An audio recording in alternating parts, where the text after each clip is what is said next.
minhas amigas, meus amigos, brasileiros e brasileiros, o meu abraço. A partir de ontem, dia 15 de novembro de 2020, eu sou responsável pelo início da civilização constitucional, espiritualista, religiosa brasileira, que a vocação de liberdade do Brasil, da nação brasileira, no dia 19 de março de 1964. As mulheres do Brasil se levantaram contra a comunização do país, que tinha sido instalada pelo comício da Central do Brasil, pelos comunistas daquela época, junto com os chineses, que desde 61 estavam tentando o que finalmente conseguiram. Então, a marcha da família com Deus pela liberdade, as mulheres brasileiras definiram a civilização brasileira espiritualista religiosa,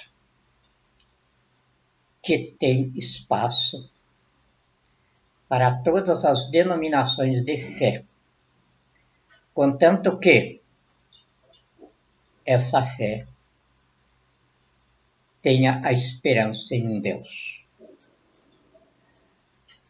E aí, as Forças Armadas, que nasceram com a nação, ou a nação nasceu Forças Armadas, no dia 19 de abril de 1648, no Monte Guararapes. Por que a nação brasileira nasceu nesse momento? Porque eram os colonos portugueses que estavam aqui, e aí a terra de fronteiras imensas começou a receber holandeses, espanhóis, ingleses, enfim, invasões quase de toda a Europa. E foram marcando território aqui. E o Brasil já praticamente não era mais o território que os portugueses tinham pensado em colonizar. Mas os portugueses não tinham tropas militares aqui. E então os colonos se levantaram, sem soldados, sem generais, sob a liderança do negro Henrique Dias, o índio Felipe Camarão, enfim, as pessoas que formam a raça brasileira sem raça. E expulsaram todos os que eram considerados invasores aqui, porque não procediam de Portugal. Ficou aqui mesmo só os portugueses. Então, nesse dia nasceu a nação brasileira Forças Armadas. Isso é sui generis na história da humanidade, porque as Forças Armadas, elas são instituições em todos os outros países do mundo. Até nos nossos vizinhos da América Latina, que tem quase um princípio histórico comum conosco, não tem uma gênese de civilização como a nossa. Aqui, a nação nasceu Força Armada. As Forças Armadas, então, são a própria nação. A Constituição respeitou essa gênese. Não instituiu as Forças Armadas, reconheceu elas como instituições nacionais, regulares e permanentes, organizadas com base na hierarquia e na disciplina. Ou seja, as Forças Armadas não precisam de uma Constituição, não precisam de leis, nada. Elas existem enquanto existirem três coisas: nação, território e soberania. Essas três coisas são os elementos do poder constituinte. Então, as Forças Armadas são a célula máter do poder constituinte em a nação na qual elas nasceram.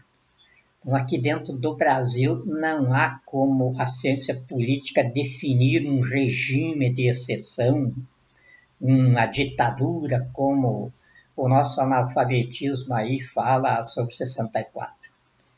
Não houve ditadura em 64. O povo, em suas forças armadas, dirigiu o país com um regime, uma democracia de representação direta. Agora, o povo voltou ao poder no dia 29 de dezembro de 2017, corrigindo os defeitos de dialética. E hoje, então, não são as Forças Armadas no poder, é o povo no poder. Uma Constituição instituiu o povo no poder, com 4 generais e 4 civis no gabinete parlamentar constituinte da República. Acabou o parlamentarismo no Brasil. Aliás, o presidencialismo. Agora é o sistema parlamentarista colegiado. Colegiado porque o núcleo de governo da federação é um colégio composto de 8, não são ministros, são cidadãos, que é o povo no poder. Cidadãos instituídos. Neste primeiro momento, foi instituído pelo povo em reação de cidadania pela intervenção constituinte no processo histórico. Foi um procedimento que seguiu todos os parâmetros de bom senso, de direito, de tudo o que a inteligência educada coloca para ser respeitado num procedimento em grau de processo histórico. Então, isso tudo foi cumprido e chegamos, então, agora ao final do nosso primeiro tempo de história. Ou seja, a nossa gestação, que começou com a chegada dos portugueses aqui no dia 26 de abril. Foi quando começou o primeiro ato político dos portugueses, que foi entregando o Brasil em posse para Deus. Ali começou, então, a nossa gênese de formação política, que durou 520 anos. Em 2017, dia 29 de dezembro, essa nação, ou seja, esse povo, essa população, instaurou a segunda fase, o nascimento. Então, nós tivemos essa primeira fase, consideramos, então, na história, dentro da ciência política, uma fase intrauterina de formação política da nação. Agora, então, nós nascemos no dia 29 de dezembro de 2017 com um projeto de nação. Esse projeto de nação tem por objetivo formar agora os brasileiros e brasileiros com identificação própria, que se identifiquem no mundo inteiro. Então, por isso, o nosso projeto de nação. Como diz aqui na ata, esse projeto de nação tem começo, meio e fim. Nesse começo, meio e fim, o mundo que nos analisar, para nos entender como uma civilização, vai ver que cada brasileira e cada brasileiro se identificam por inteligência, poder e riqueza, que são as identificações de Deus, que é o proprietário da terra. Então, como diz nos evangelhos, da doutrina cristã, que é a doutrina que produziu a civilização brasileira, Deus é poder, porque foi ele que construiu, que criou todo o universo. É inteligência, porque foi ele que pensou todo esse universo. E a riqueza, porque ele é o dono de tudo isso aí. E daí diz ali que, por fim, ele criou o homem, ou seja, o gênero humano, denominado homem, a sua imagem e semelhança. Está dito lá nos escritos sagrados. Depois de tudo, ele convidou os anjos e disse: agora façamos o homem a nossa imagem e semelhança. Então, a imagem e semelhança de Deus, que o brasileiro e a brasileira têm de ter, é inteligência, poder e riqueza. Então, aqui no Brasil não vai ter ninguém burro, não vai ter ninguém capacho e não vai ter ninguém pobre. É um sonho? Não, não é. Nós somos o povo mais rico do planeta. Os satélites rastreadores, que chegam a 174 metros abaixo das placas tectônicas, já levantaram. Até Polo Norte, Polo Sul. Só no Brasil tem 1 trilhão e 200, aliás, 1 quatrilhão e 200 trilhões de riquezas infungíveis, lastreando o sistema monetário que vai embasar a nova economia do mundo. Não mais para lucro e juro, mas para progresso, para qualidade de vida. Isto quer dizer, a riqueza não vai ter limite, mas ela tem de estar ao serviço da humanidade. Isto é, o sistema econômico que começa aqui no Brasil, mas pela nossa influência de megapotência do mundo, vai se estender pela humanidade inteira. O sistema econômico tem de cobrir a expansão demográfica, ou seja, o crescimento da população tem de estar sempre coberto pela capacidade econômica de suprir as pessoas que nascem. Suprir, primeiramente, ou de herança, se já nasce em berço de ouro, ou de emprego, se nascem ainda nas camadas que estão no início da riqueza. Mas ninguém vai nascer fora da cobertura econômica como nós temos hoje. Hoje, por que isso acontece?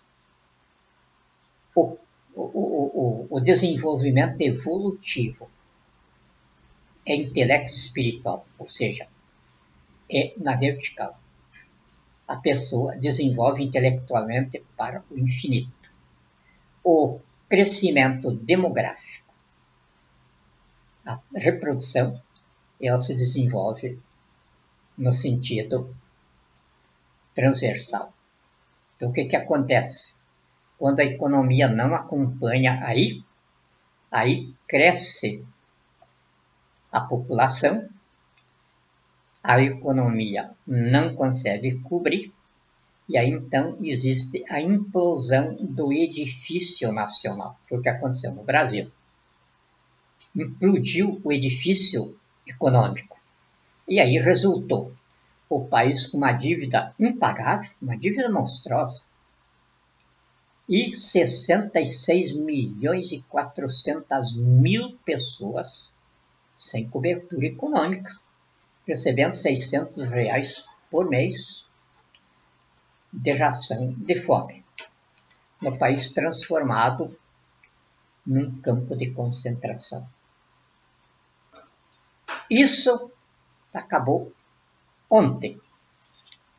Hoje, então, ficou consolidado.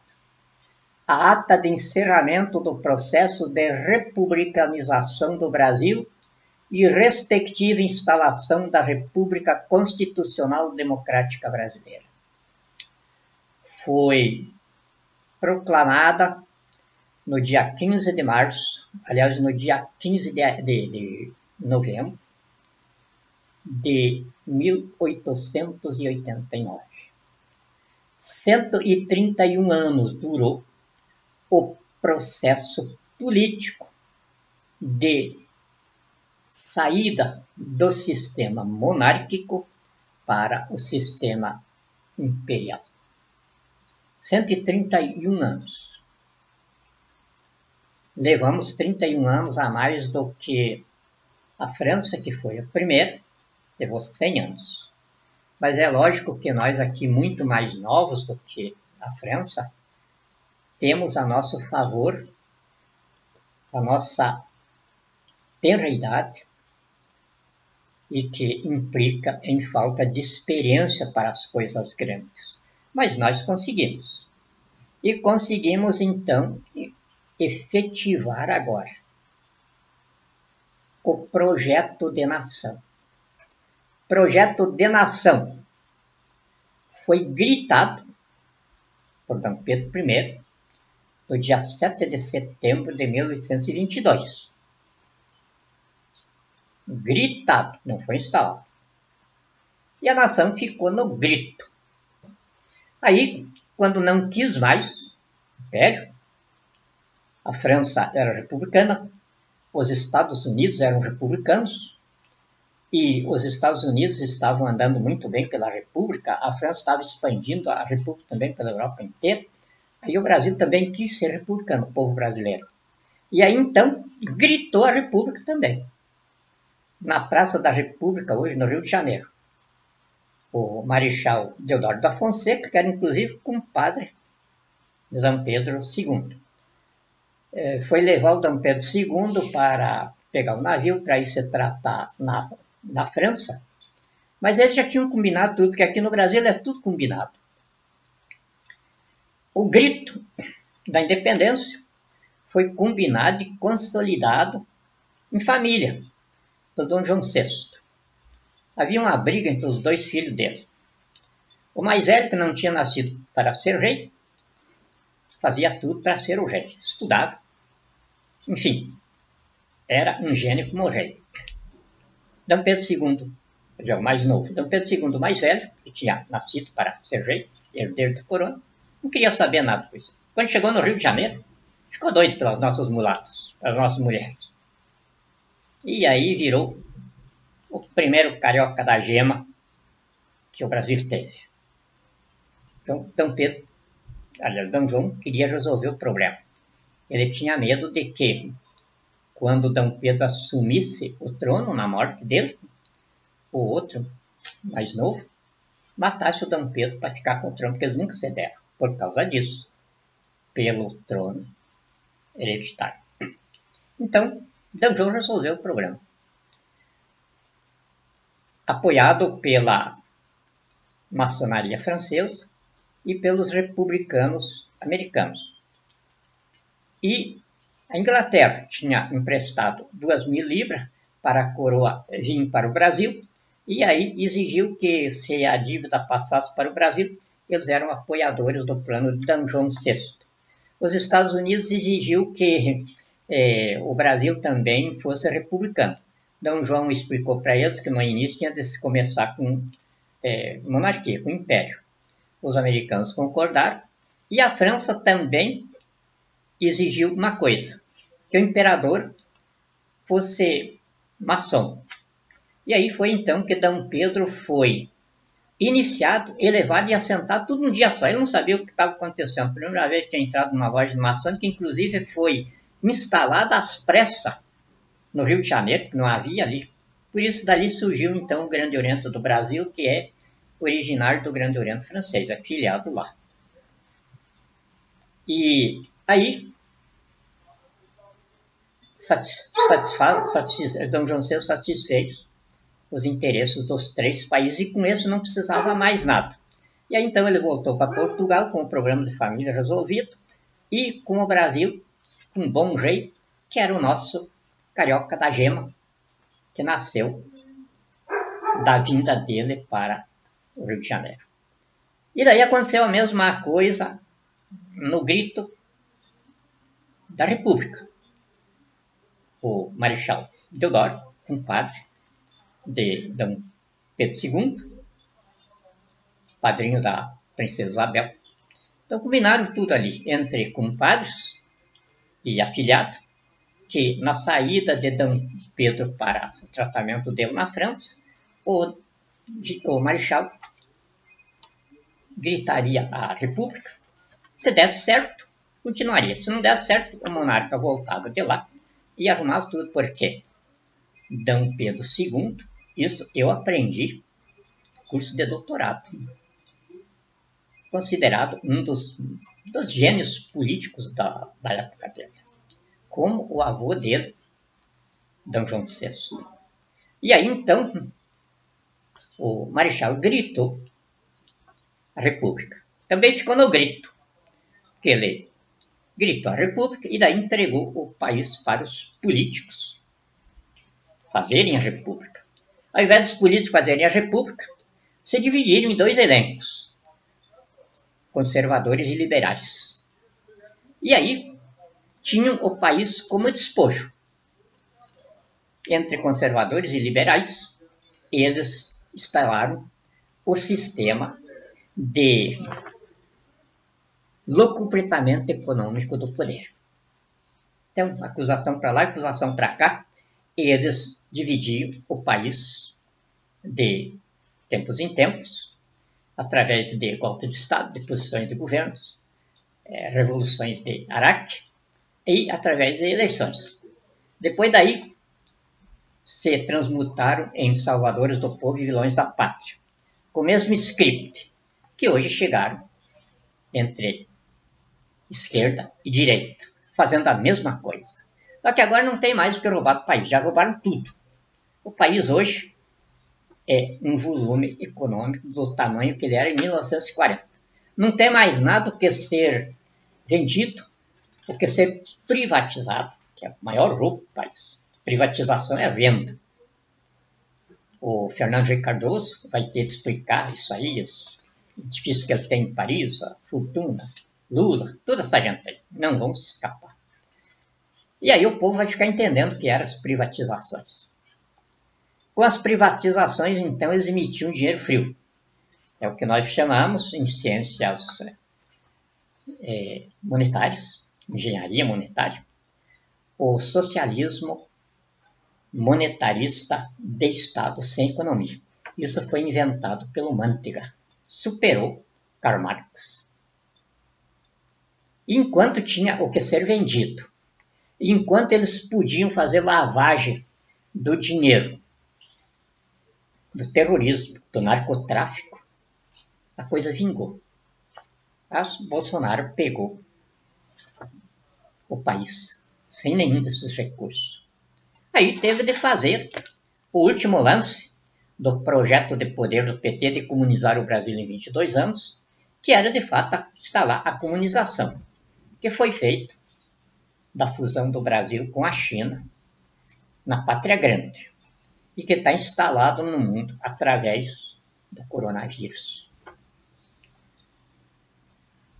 Então, essa é a problemática que o chefe de Estado aqui tem sobre os ombros. Porque agora o Brasil que emerge aí,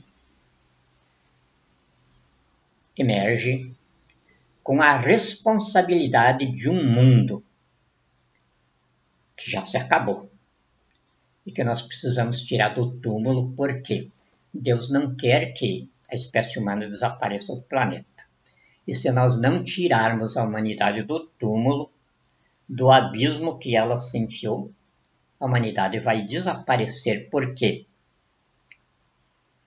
Antes deles terminarem com o espetáculo do coronavírus, haverá um confronto termonuclear no mundo. E isso não deixará mais espécie humana aqui. Então nós temos de nos antecipar a isso. E quem está assumindo esse Brasil agora aqui, eu tenho a humildade de apresentar à nação, que é o general de exército, Geraldo Antônio Mioto, na vice-presidência constituinte da República. O tenente brigadeiro do ar, Raul Botelho, chefe do Estado-Maior Conjunto das Forças Armadas, que é o responsável pelo final desse período de gestação histórica do povo brasileiro e o início do outro período, ou seja, na história vai ser chamado obstetra da civilização brasileira. O almirante de esquadra, Ilters Barbosa Júnior, comandante da Marinha. O general de exército, Edson Leal Pujol, comandante do exército.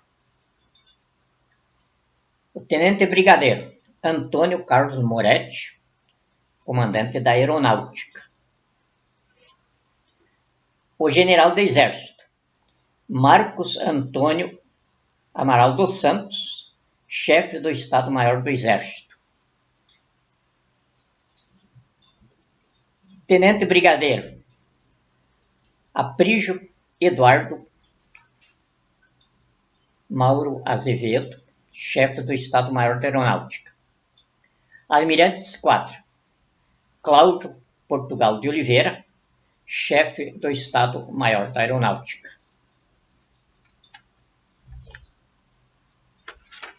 Estes aqui são os patriarcas do novo tempo da civilização brasileira. Mas não são nada em si, porque quem assumiu a própria história é o povo brasileiro que chegou ao poder. Ou seja, assumiu o poder. Eu não precisava chegar ao poder. Que a Constituição estabeleceu o povo como equipamento de autodefesa da Constituição e de legítima defesa da nação e da pátria. Então foi dentro dessa investidura constitucional que o povo assumiu o poder. Como é que fica o Bolsonaro? Como toda a bandidagem que está aí fica. Foi uma pessoa que resolveu transgredir a Constituição da República para dar prevalecimento ao projeto de poder do PT, que substituiu a Constituição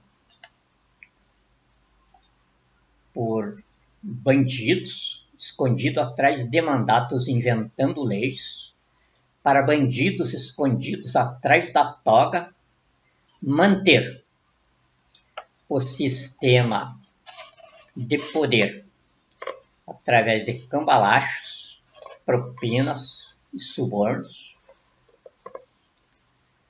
e a forma de governo pelo roubo partilhado entre as gangues, quadrilhas e corporações respectivas. E ele fica, então, nesse contexto da tirania oligárquica, terrorista, transnacional, corporativa, de bandidos, no Estado paralelo terrorista de bandidos, que se acabou aqui. Penso que eu vou botar a mão no Bolsonaro? Eu não. Não está prejudicando em nada. E o que ele vendeu? Ele não vendeu coisa nenhuma. Quem compra de ladrão é receptador. Quem negocia com bandido é bandido. E o Brasil, hoje, é a megapotência do mundo. Para ser megapotência do mundo, ele tem de falar grosso quando é necessário.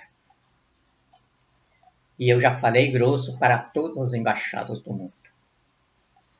O Brasil tem equipamento militar, tem dinheiro e tem tudo para sustentar a soberania dele sobre o território que é nosso.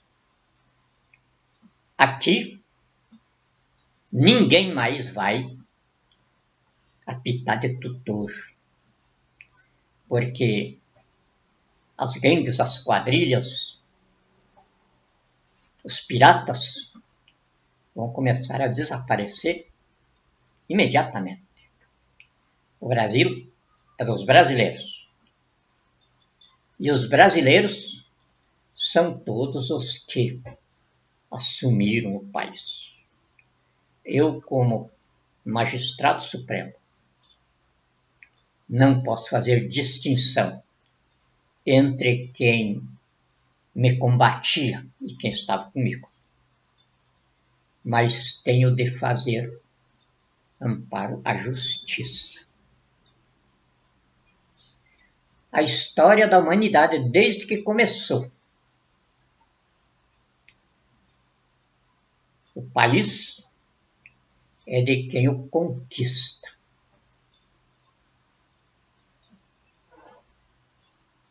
E nós, então,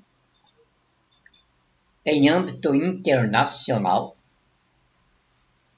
o país foi conquistado pela parte da nação que assumiu o processo histórico brasileiro. É claro, então, que esse pessoal tem direito ao despojo. Esse despojo está dentro do contrato de honorários que eu tenho com as Forças Armadas, o Tesouro Nacional, o Banco Central, o Tribunal de Contas da União, tudo legalizadinho.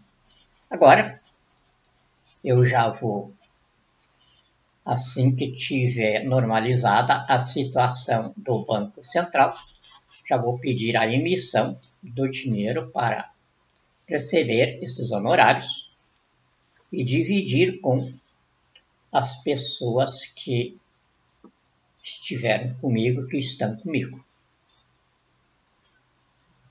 E também estão fazendo um empréstimo de R$1 trilhão ao Tesouro Nacional, que é para nós comer. 66.400.000 pessoas que estão recebendo R$600 por mês para comer? Não é brincadeira. Quantos países no mundo não têm essa população? E nós aqui estamos com essa gente sem comer. Inclusive eu, minha família.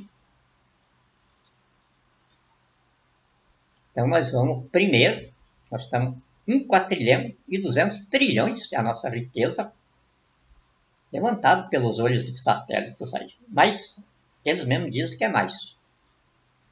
Então, 1 trilhão aí para nós comer, para nós se salvar da fome que nós estamos nos matando, é muito justo que nós tiremos.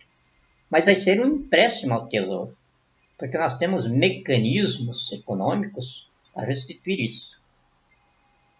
Eu não sou economista para mexer o feijão azedo. Eu sou economista para selecionar a semente do feijão, escolher a terra, plantá-lo, cultivar, fazer a colheita e daí cozinhar. Há uma diferença. Eu sei o que faço. Por isso, eles não sabem nada. Se eu soubesse, é claro que nós não estávamos nos poderes, já tinham feito isso antes. Então, o que eu queria dizer para vocês hoje, a partir de ontem,